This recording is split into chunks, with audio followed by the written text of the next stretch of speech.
अस्सलाम वालेकुम। Salman trades and farming में वेलकम।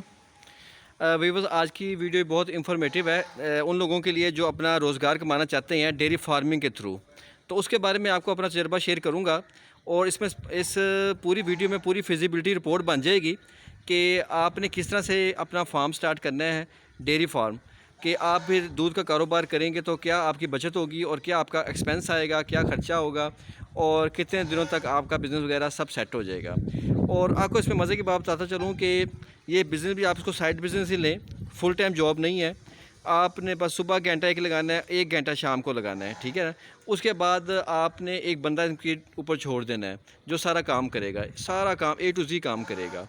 उसके बारे में आपको थोड़ा सा बताता चलता हूँ कि आपने कोशिश करनी है कि जो छोटे फार्म के लिए बता रहा हूँ, छोटे किसान भाई के लिए बता रहा हूँ जो अभी अपना शुरू में काम स्टार्ट करना चाहते हैं, जो कुछ कहते हैं कि यार अपना काम होना चाहिए, जॉब छोड़ो, नौकरी छोड़ो, बाहर के मुल्क जाना छोड़ो, अपने ही मुल्क के अंदर आप आराम से बैठ के कमाई कर सकते हैं। उनके लिए बता रहा हूँ कि वो 10 गायों से काम स्टार्ट करें, 10 दूध देने वाली गायें, लहरी गायें से स्टार्ट करें शुरू में, क्योंकि उनका तजर्बा भी कम होता है। जब ताज़ी सूई गायें लेकर आएंगे तो उनको फ़ायदा होगा, ठीक है। वो दूध दे रही होंगी तो आपने ये करना है कि 10 गायों से आपने काम स्टार्ट करना है और उसको आपने सेल करना स्टार्ट कर देना। दूध आप सेल करना शुरू, क्योंकि डेली का आपको प्रॉफिट आना शुरू हो जाएगा, डेली का आपका सिस्टम चलना शुरू हो जाएगा। दूध से दूध सेल करेंगे तो आपको पैसा आना शुरू हो जाएगा और साथ ही आपका खुराक का खर्चा उसमें आपका पूरा होना शुरू हो जाएगा।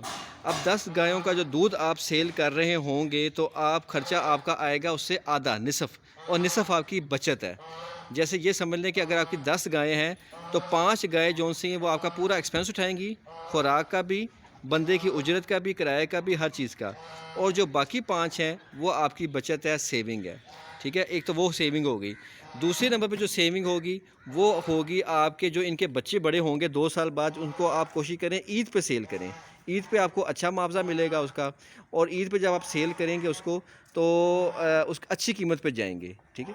तो दूध का काम आप स्टार्ट करें, और दूध आपने जब पैदा कर रहे हैं, प्रोडक्शन ले रहे हैं दूध से, तो उसको सेल कहाँ करना है ये भी आपको बता चलता हूँ। सबसे पहले तो अपने घर में आप यूज़ करें, उसके बाद अपने रिश्तेदारों में यूज़ करें, हमसायों को, और जो जानने वाले हैं उनको बताएं, उनको दें। उसके बाद आपने ब्रोशर छपवा लेने, पम्फलेट छपवा लेने, वो आपने अपने इलाके में डिस्ट्रीब्यूट कर देने हैं, डोर टू डोर, हर दरवाजे पे आपने वो पम्फलेट ब्रोशर देने हैं आपने, ठीक है। उससे आपके कस्टमर वगैरह लग जाएंगे। फिर जो जनरल स्टोर होते हैं, जो दूध की दुकान होती है, वहाँ पे भी आप दे सकते हैं, और जो जनरल स्टोर है वहाँ पे भी आप दे सकते हैं, ठीक है। जो जनरल स्टोर पे आप एक बैनर छोटा सा लगा सकते हैं दूध का, खालिश दूध का, तो वहाँ पे लोग लेना शुरू करें, वहाँ पैकेट बना के रखते हैं, अच्छा मुआवजा आपको मिल जाएगा। कोशिश ये करें आपके खुद दूध सेल करें, फिर आपको अच्छा प्रॉफिट मिलेगा। लेकिन जो बाहर दूधियों को देंगे तो वो आपको वो रेट नहीं देंगे जो असल में होता है इसका। तो कोशिश यही करें कि आप खुद दूध सेल करें। उसके बाद आपने ये करना है कि गायों का, और इनको अच्छी खुराक देनी है आपने, बिल्कुल अच्छी खुराक देनी है आपने, और खुराक में आपने कोई कॉम्प्रोमाइज़ नहीं करना। खुराक आपने अच्छी देनी है, अच्छी क्वालिटी खुराक देंगे तो बीमारी कम से कम आएगी। ये आपको मैं एक बड़ी गुर की बात बता रहा हूँ कि खुराक पे अगर आप बचत कर लेंगे तो वो सारी बचत बल्कि नुकसान में आपकी निकलेगी। डॉक्टरों के ऊपर इजाफी खर्चा भी होगा, दूध की प्रोडक्शन भी कम हो जाएगी। उर्री लगी हुई, काई लगी हुई और ख़राब वाली आपने खुराक नहीं देनी, चाहे वो खल की सूरत में हो, चाहे रोटियों की सूरत में हो, चाहे वंडा हो, जो इनका दूध वाला वंडा होता है या चोकर होता है, जो भी चीज़ भी अच्छी क्वालिटी की आप खुराक दें। खुराक अच्छी देंगे, साइलेज अच्छा देंगे, हरा अच्छा देंगे, तो इन अच्छी ग्रो करेंगी, अच्छी इनकी सेहत बनेगी, दूध भी अच्छा होगा, इनका गोश्त भी अच्छा होगा। फिर ये है कि अगली नस्ल भी, ये अफज़ाइशी नस्ल भी इनकी होगी और ये तैयार हो जाएंगी दोबारा गब्बन होने के लिए। उसके बाद वैक्सीनेशन साल में 1 से 2 बार होती है इनकी, मुँह खर की और गल घुटू की, वो लाजमी करवा दें। आजकल लंपी स्किन है तो लंपी स्किन की भी वैक्सीनेशन करवा दें, तो उससे भी ये ठीक रहेंगे। चीचड़ों के लिए हम लोग क्या करते हैं कि ये मुर्गियां कोई फार्म पे छोड़ देते हैं, वो कुछ चीचड़ इनके होने नहीं देते, वो इनकी जिस्म से भी चीचड़ वगैरह नोच नोच के खा जाते हैं, और नीचे जो ज़मीन पे फेरते हैं वहाँ से भी टिक्स और चीचड़ सारा खात्मा कर देती हैं। अभी देखें ना, जो ये मुर्गियाँ इनके करीब फिर रही हैं, वो सिर्फ इसलिए है कि वो इनके चीचड़ वगैरह ख़त्म कर देती हैं। तो फार्म पे कोशिश ये करें कि डेयरी फार्म में जब आप कर रहे हैं तो मुर्गियां साथ में ज़रूर रखें, और वो फ्री में पल भी जाती हैं, क्योंकि जो इनको आप चारा डालते हैं, ये इन्होंने भी वही तकरीबन वो जो नीचे गिरा होता है वो ज़ाया नहीं जाता, वो ये खा जाती हैं घूम फिर के, उनकी भी सेहत ठीक रहती है और ये भी पल जाती हैं। और मुर्गियाँ से आप देसी अंडे भी इस्तेमाल कर सकते हैं। खालिस दूध भी मिलता रहेगा और अंडे भी आपको मिलते रहेंगे।